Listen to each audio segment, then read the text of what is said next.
Right right రాము గారు మళ్ళీ వస్తున్నాం మీ దగ్గరికి. మనతోటి రేగడి లక్ష్మణరావు గారు ఉన్నారు, వైఎస్ఆర్ కాంగ్రెస్ పార్టీ నుంచి. లక్ష్మణరావు గారు గుడ్ ఈవినింగ్ అండి. బ్రహ్మనాయుడు గారు గుడ్ ఈవినింగ్. బాగున్నారా? బాగున్నా సార్. సో ఛానల్కి పిలిచారు మమ్మల్ని.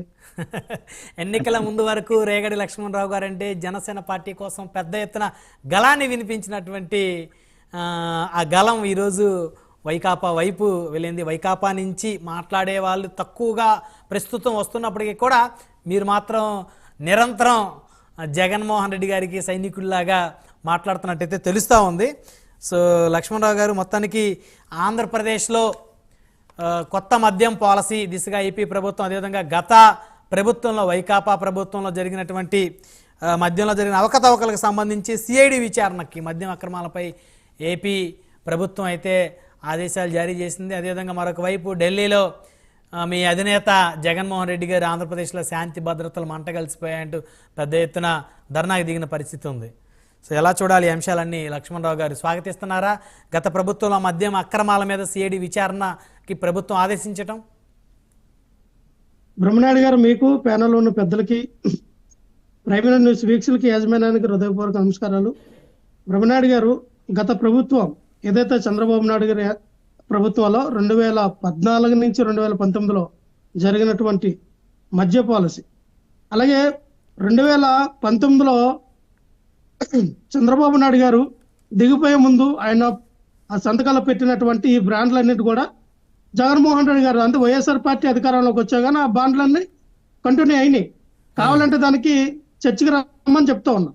ఈ రోజున మనం ఏదో వేగ్గా మాట్లాడాము లేదా ఆరోపణలు వేసామని కాదు, కానీ ఇదే పాలసీలో మరి చంద్రబాబు నాయుడు గారు 1995 నుంచి అలాగే 2014-19 వరకు జరిగినటువంటి ఈ యొక్క మద్యం పాలసీలో ఒక కుంభకర్ణాలు జరిగినాయి. ఎందుకంటే ఆయన ఎంత కొన్నాడు సీసా, 70 రూపాయలు 80 రూపాయలకి ఆ రోజున సీపురెక్కలు ఇస్తే ఆయనకు 12 రూపాయలు 16 రూపాయలు పడేది. ఈయన ఎంత కమ్మేవాడు.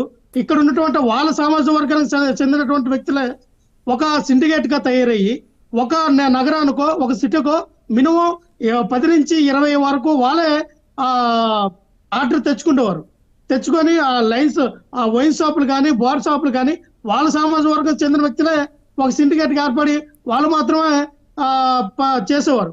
కానీ జగన్మోహన్ రెడ్డి గారు వచ్చిన తర్వాత ప్రభుత్వం ఆదాయం కావాలి, ప్రభుత్వానికి ఆదాయ వనరులుగా ఉండాలని ఆ యొక్క మద్య పాలసీని ప్రభుత్వానికి అనుకూలంగా ప్రభుత్వం ఇప్పుడు నడిపిస్తా ఉంది. ప్రభుత్వం నడిపించిన తర్వాత మనం వచ్చిన ఆదాయం మనం చూసాం. ఎంత ఇక్కడ బెల్ట్ షాపులు లేవు. ఇద్దరు గతంలో చంద్రబాబు నాయుడు గారి పరిపాలనలో విచ్చలవిడిగా ఎక్కడికి వెళ్ళా, ఏ గ్రామానికి వెళ్ళా, ఏ షాపు కిరాణా షాపులకు వెళ్ళా విచ్చలవిడిగా మద్యం దొరికేది.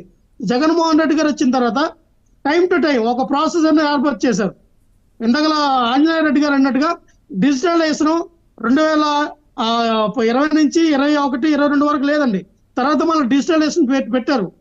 కొన్ని షాపుల్లో లేవు. లాస్ట్ 3 నెలలు పెట్టారా? ఎస్, అంటే 2023 నుంచి స్టార్ట్ అయిందండి బ్రహ్మనాయుడు గారు. 2023 నుంచి స్టార్ట్ అయింది.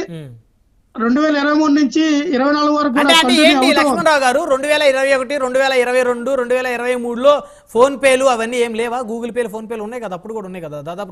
ఉన్నాయండి. కొన్ని షాపుల్లో బ్రహ్మనాయుడు గారు కొన్ని షాపుల్లో డిజిటలైజేషన్ పెట్టారు. కొన్ని షాపుల్లో మీరు అన్నట్టుగా డైరెక్ట్ క్యాష్ ఆన్ డెలివరీ ఉండేది. మేమేంటంటే ఆ మద్యపాన నిషేధం జగన్మోహన్ రెడ్డి గారు వివిధ దశల వారిగా చేద్దాం అనుకున్నారు. మేము అధికారంలో రాగానే 2 సంవత్సరాలు కరోనా వచ్చింది. ఈ కరోనా టైంలో జగన్మోహన్ రెడ్డి గారు ఆ సామాన్యులు ఎవరు కూడా మద్యం తాగే పరిస్థితి ఉండకూడదని 5 స్టార్ హోటల్ కి పెద్ద వాళ్ళకి దీనిగా ఉండాలని మద్యం రేట్లు పెంచారండి. అప్పుడు మద్యం రేట్లు ఒక బాటిల్ వచ్చి 200, 300 పెంచేవారు. పెంచితే అప్పుడు ఏం చేశారంటే ఈ కరోనా వచ్చిన టైంలో శానిటైజర్ బాటిల్ కానీ, ఈ దగ్గుకు వాడే మందు సిరప్స్ కానీ ఇవన్నీ కొనుక్కొని ఎక్కువ స్టూడెంట్స్ వీళ్ళందరూ కూడా అలవాటు తాగేసేవారు. దానివల్ల ఎక్కువ ప్రమాదాలు జరుగుతున్నాయి. ఏం చేస్తారంటే మళ్ళీ కూడా ఫ్రీ చేశారు, అమౌంట్ తగ్గించడం, మళ్ళీ జనాలకి దగ్గరగా అయ్యే విధానంలో తీసుకొచ్చారు. అంటే నేనేమంటా అంటే మద్యపాన నిషేధం అనేది అసాధ్యం అండి. మద్యపాన నిషేధం జగన్మోహన్ రెడ్డి గారు అన్నారు. బ్రహ్మనాయుడు గారు మేము మాట ఇచ్చాం, కానీ అసాధ్యం ఎందుకన్నాం అంటే ఎక్కడ కూడా మద్యంకి కొంతమంది అలవాటు అయి ఉంటారు. ఉదయం లేచి రాత్రి 5-6 గంటల వరకు పనిచేసే కార్మికులు ఉంటారు, కర్షకులు ఉంటారు. వాళ్ళందరూ కూడా పనిచేసి సాయంత్రానికి ఒక పెగ్గో లేదో క్వార్టర్ తాగి వాళ్ళు చేసే కష్టాన్ని మర్చిపోవాలని దానికి ఉంటది. అందుకనే 100 రూపాయలు 300 చేశారు వాళ్ళకి. ఏ ప్రభుత్వం సార్ బ్రహ్మణ, ఏ ప్రభుత్వం? ఇప్పుడు పవన్ కళ్యాణ్ గారు అన్నారు, మేము కూడా అధికారంలోకి వచ్చిన తర్వాత ఆయా నియోజకవర్గంలో ఆయా గ్రామంలో మాకు మద్యపానం వద్దు, అసలు మద్యం అమ్మొద్దు అంటే అక్కడ నిషేధం చేస్తామన్నారు.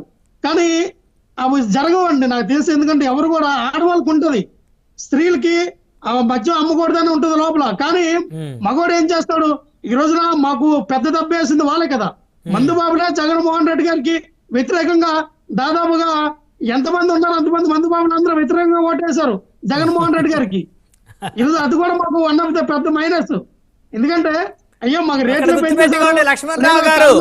లక్ష్మణ్ రావు గారు మందు బాబులతో పెట్టుకుంటే ప్రభుత్వాలే కూలిపోతాయి అనే దానికి నిదర్శనం 2024 ఏపీ ఎన్నికలు. మందు బాబులతో పెట్టుకుంటే రాష్ట్ర ప్రభుత్వాలేంది, కేంద్ర ప్రభుత్వ పీఠాలు కూడా గడగడలాడతాయి. దాన్ని గుర్తు పెట్టుకోవాలి ప్రతి ఒక్కరు కూడా. 100% ఎవరైతే చెప్పిన వర్డ్స్ కరెక్ట్ అండి. 100% బ్రహ్మనాయుడు గారు కరెక్టే. నేను అదే అంటూ ఉన్నా, అంటే ఆర్జిత తీసుకోవాల్సిన నిర్ణయాలు. ఎందుకంటే ఒకవేళ మనం మందుని బ్యాన్ చేసినా, ఇందాక టీడీపీ నాయకులు చెప్తున్నట్టుగా, అలాగే లిక్కర్ ఏవైతే సారా ఉంటుందో సారాకు అలవాటు పడిపోతారు, లేదా మత్తు వచ్చే పానీయాలకు అలవాటు పడిపోతారు. డ్రగ్స్ ఇవన్నీ ఉంటాయండి. అంటే ప్రతిది కూడా మత్తు కోరుకున్న వ్యక్తి ఆ టైంకి ఏదో ఒకటి కోరుకుంటుంటారు బ్రహ్మనాయుడు గారు. అలాగే మనం చూస్తే ఈ రోజున జంత్ర మంత్రుల్లో జరిగినటువంటి ధర్నాలో జగన్మోహన్ రెడ్డి గారికి మరి 8 పార్టీ అధినేతలు సపోర్ట్ చేయడం జరిగింది. అఖిలేష్ యాదవ్ గారు చాలా దగ్గరకు వచ్చి ఆయన మాట్లాడటం జరిగింది. మంచి పరిపాలన అందించారు. అయినా సరే మరి చంద్రబాబు నాయుడు గారు వచ్చినటువంటి ఈ 45 రోజుల్లో నరమేధం ఆంధ్రప్రదేశ్ లో సృష్టించారు. నరమేధం జరుగుతూ ఉంది, విధ్వంసాలు జరుగుతూ ఉన్నాయి. ఎందుకంటే ఈ 45 రోజుల్లోనే 31 హత్యలు జరిగినాయి, 35 హత్య యత్నాలు జరిగినాయి. అలాగే 450 ప్రభుత్వ ఆస్తులపైన దాడులు జరిగినాయి, 560 ప్రైవేట్ ఆస్తులపై దాడులు జరిగినాయి, 1050 కుటుంబాలు మన ఏవైతే ఉన్నాయో వాటికి ప్రాణాపాయ స్థితిలో వాళ్ళకి గురి చేసే ప్రయత్నాలు చేశారు.